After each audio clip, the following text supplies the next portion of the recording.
Olho de Horus.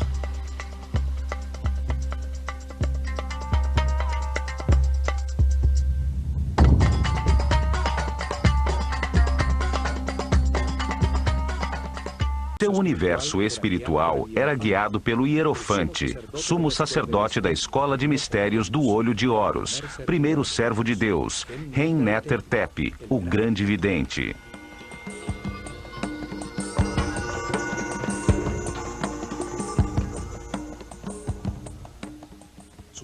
Seu símbolo era uma serpente com duas pernas e o disco solar na cabeça, a imagem da eternidade, da sabedoria e da regeneração física.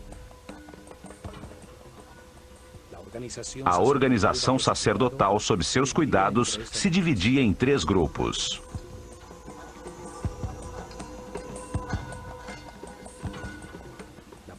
O primeiro se encarregava do conhecimento verificado e era dirigido pelo mais sábio dos sacerdotes. O segundo se encarregava da arte e dos rituais, e o terceiro era encarregado da administração dos templos.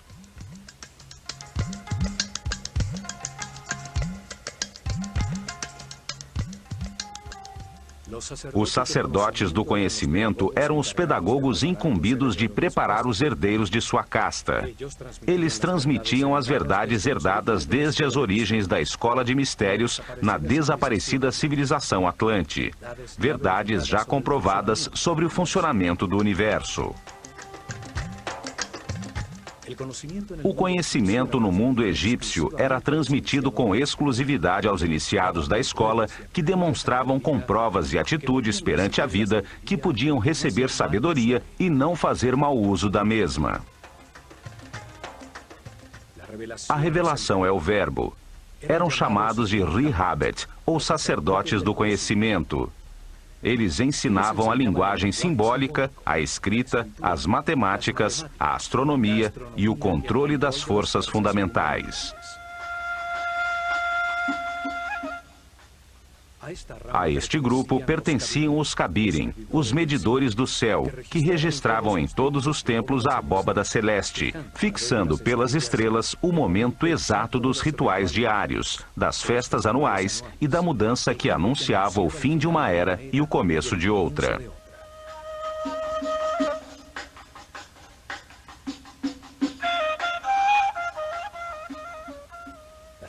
O segundo grupo se encarregava da produção de obras de arte, do desenho arquitetônico e da construção dos templos, da direção das oficinas onde os iniciados, ajudados pelos artesãos do povo, fundiam as esculturas simbólicas. Estes sacerdotes criadores desenhavam e supervisionavam as inscrições nos muros dos templos. Eles ensinavam a trabalhar a arte com a sabedoria do amor, a desfrutar do ofício, a dar sempre o seu melhor.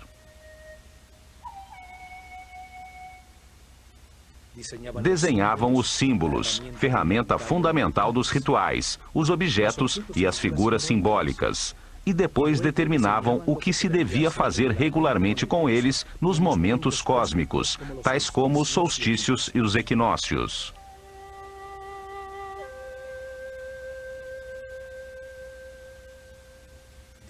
Estabeleciam os rituais, o que deveria ser entendido através das sensações em um percurso espacial, sem intervenção da razão, e também as ações necessárias para criar a segurança no povo e gerar uma energia especial nos participantes.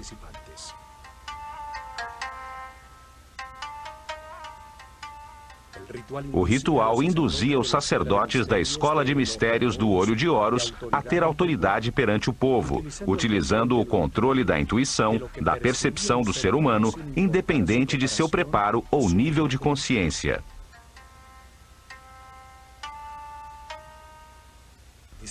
Estabeleceram com cuidado o que os participantes percebiam: os sons, as palavras, os aromas associados como o incenso, suas cabeças raspadas e suas vestimentas brancas que denotavam limpeza, os colares de flores e as barcas douradas nas que carregavam os símbolos de sua relação com Deus.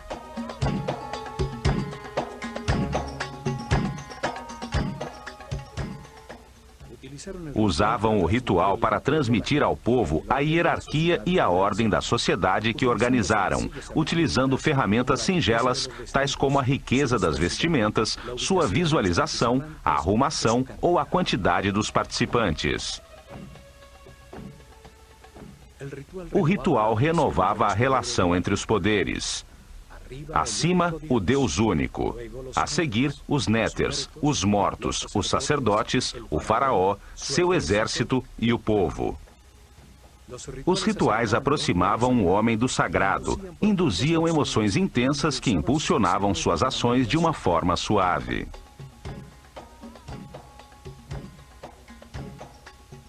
O terceiro grupo administrava o cotidiano dos templos. Organizava os cultivos, a recepção dos víveres, a preparação das refeições, a limpeza dos recintos, formando uma sociedade comunitária.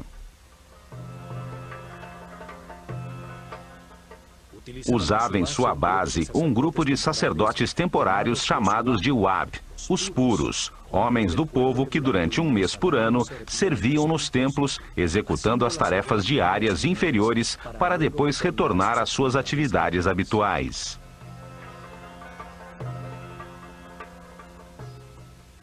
Alguns viviam no campo, cultivando os terrenos cedidos pelo templo em volta dos seus muros externos.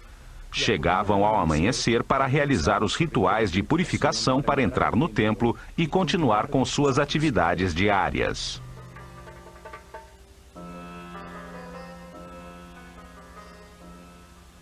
Outros viviam na aldeia próxima ao templo e trabalhavam o restante do tempo na administração estatal. Carpinteiros, operários e pedreiros consertavam e ampliavam o templo nesta modalidade de trabalho temporal rotativo. Este sistema de rotação permitia que muitos membros da sociedade participassem dos rituais e cultos desde o interior do templo, e fazia com que o povo entendesse que os trabalhos comunitários beneficiavam a todos.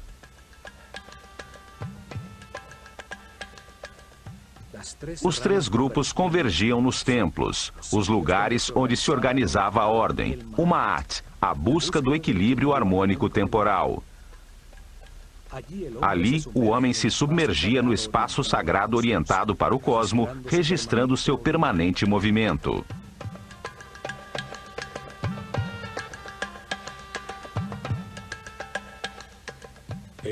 O templo era o instrumento de preservação da ordem e não um mundo criado para a salvação da alma. O espírito se aperfeiçoava e adquiria mais informações através da reencarnação ao compreender os erros cometidos. O erro era um instrumento de aprendizado. Não era necessário ser salvo dele.